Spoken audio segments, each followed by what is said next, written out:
quelques mots, on dispose d'un instrument qui s'appelle le questionnaire ECAR, qui permet de repérer chez des adolescents et des adultes jeunes qui ont déjà eu un accident, y compris de la circulation, ceux qui sont à risque de recommencer. Et donc l'objet de cette recherche, c'est ce qu'on appelle une recherche-action. C'est-à-dire que l'idée, c'est qu'une fois qu'on sait repérer finalement ces adolescents et ces jeunes adultes, qu'est-ce qu'on peut faire? Tout simplement pour empêcher que la récidive ne revienne. Surtout qu'on sait en plus que dans les 4 à 6 mois après l'accident qui a motivé donc, les soins ou une prise en charge, eh bien, c'est là où le risque est maximal.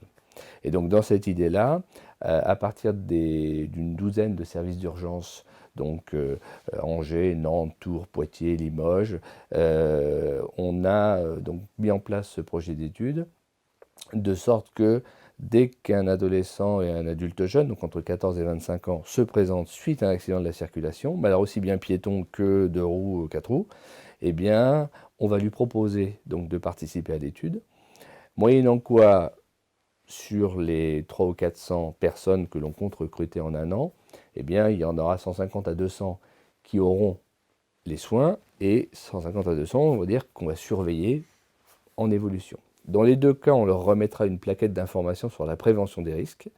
Et pour la partie soins, on va dire, ce sera donc 3 séances de groupe à une semaine d'intervalle qui vont porter sur des thématiques qui concernent les autres, le risque, les émotions. Voilà, c'est quand même à peu près les grandes thématiques. L'idée étant effectivement que le fait de participer à ces 3 séances de groupe eh bien, diminue d'au moins 20% le risque de récidive par la suite. C'est une étude qui n'a jamais eu lieu, donc qui est originale et novatrice.